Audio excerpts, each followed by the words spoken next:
going to get straight into, and it's going to be on connection.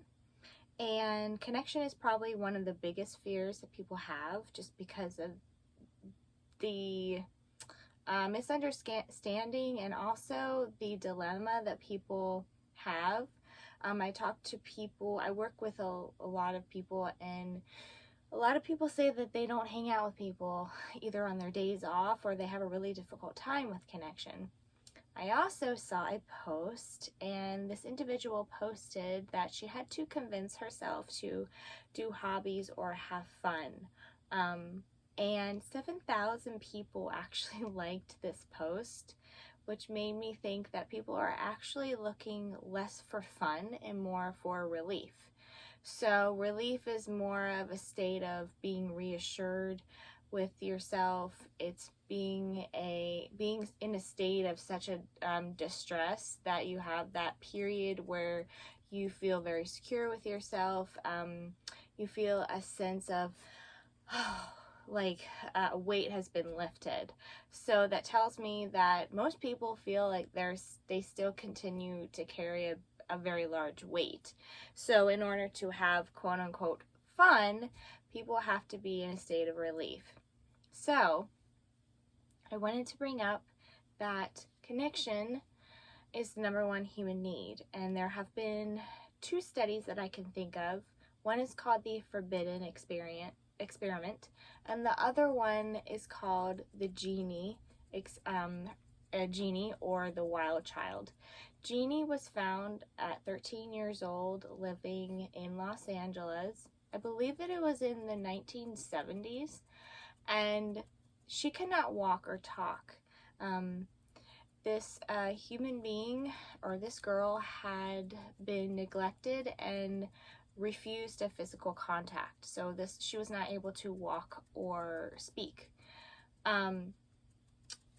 Another experiment that I found was the Forbidden Experiment, and you guys can look that up. It was basically an experiment done with babies, and these babies were placed into rooms. They had plenty of food, water, and shelter. They were given the amount of nourishment that they needed, except there was no physical contact, and they died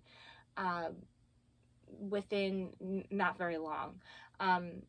This is called the Forbidden Experiment because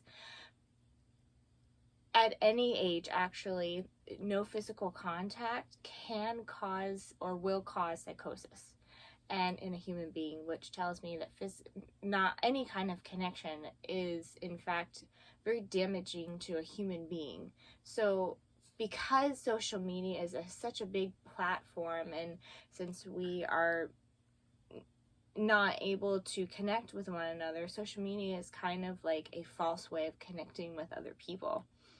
So a lot of people have a lot of fear due to connection and intimacy, and I'm going to use those 2 words both, but when I'm using it in this context, it means the same thing. Intimacy doesn't have to mean sex. It just means bonding with another human being. An ingredient that really doesn't allow you to bond with other people is shame. And shame is a social emotion, meaning that it's different than guilt. Guilt is an emotion or feeling that you get from a wrongdoing or doing something bad. So you deem as feeling guilty because of something, whereas shame, you as a person feel bad. Shame is a social emotion because shame, you take on the experiences, emotions of other people and then embody that. So it's not actually yours. Typically in abusive environments, a lot of people will take on a lot of shame in order to get their basic needs met.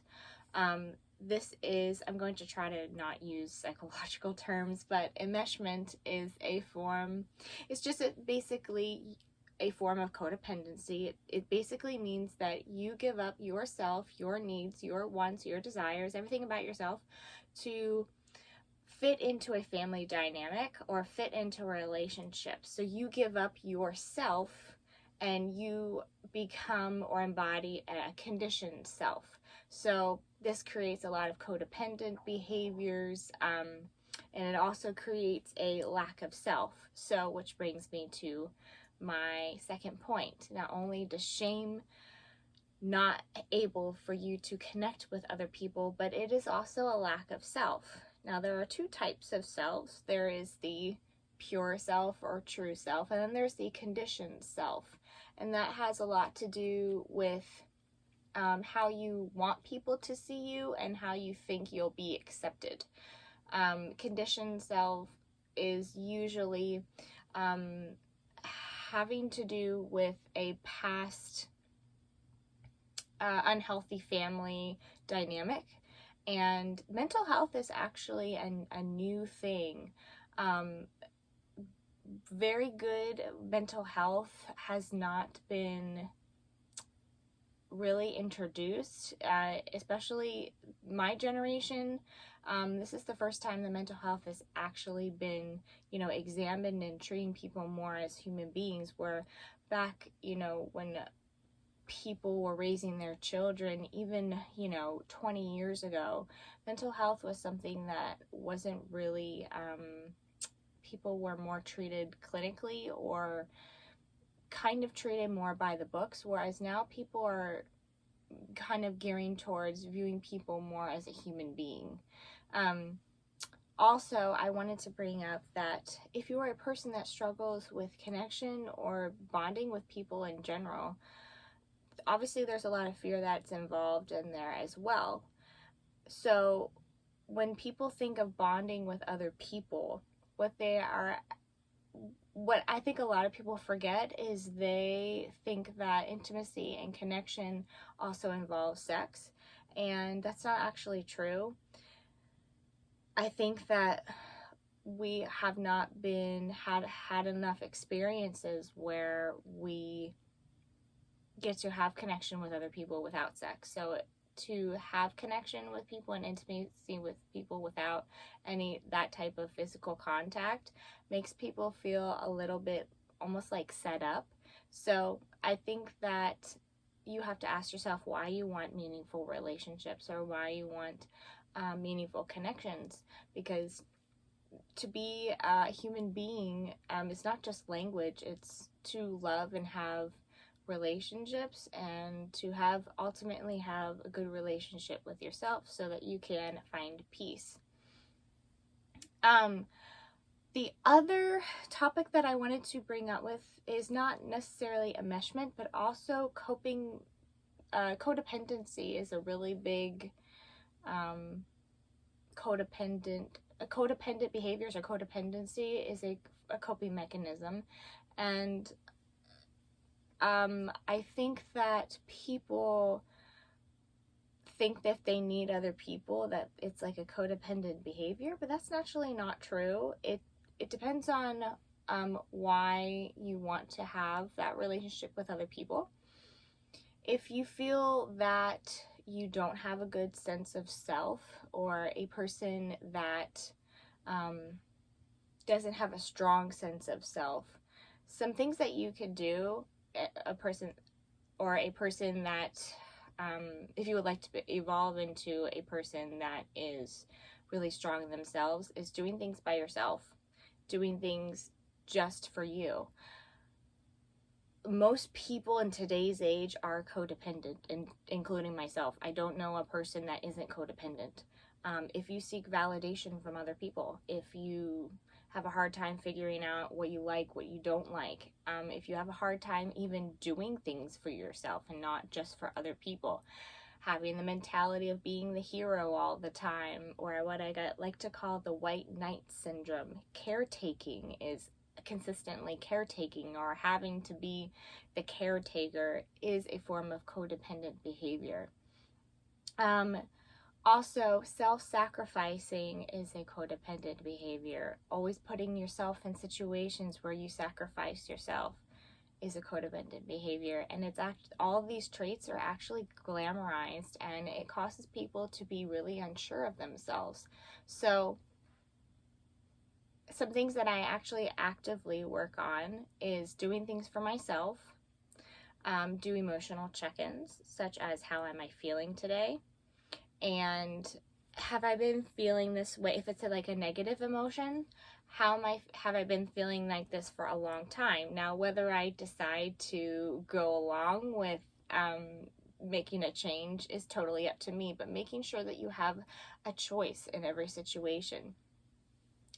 Also, if you are a person that feels that they need to caretake all the time, I'm not saying that it's a bad thing. I'm not saying that I think caretaking is a wonderful trait, but I would like to point out that if you feel that you need to caretake all the time, or like help other people and feel like you have to save the day all of the time, that honestly, including myself, that's kind of a form of ego. That and a way that I would like to describe ego is to make you feel important.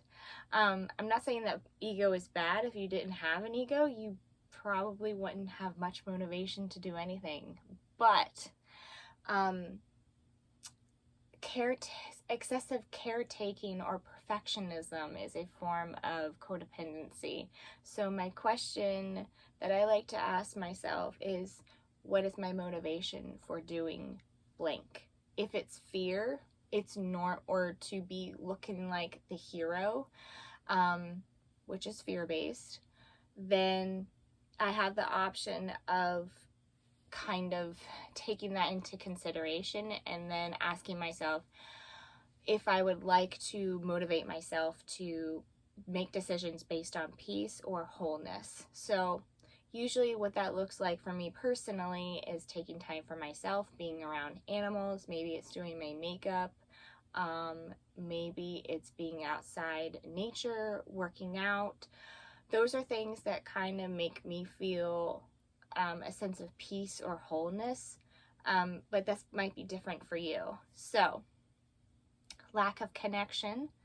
3 examples that I have are shame, which I have a few videos on shame if you would like to check those out.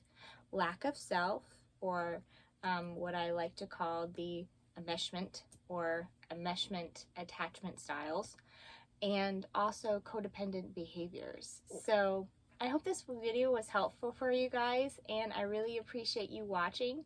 If you would like to sign up for my monthly email subscription, I send out motivational or inspirational content to your email once a month. And I also have writings. I have a Spotify as well on my website, which I will leave in the description box below. And of course, if you would like to book an individual personalized session with me, I will leave the info in the description box as well. Thank you guys so much for listening, and I'll see you in my next video. Bye.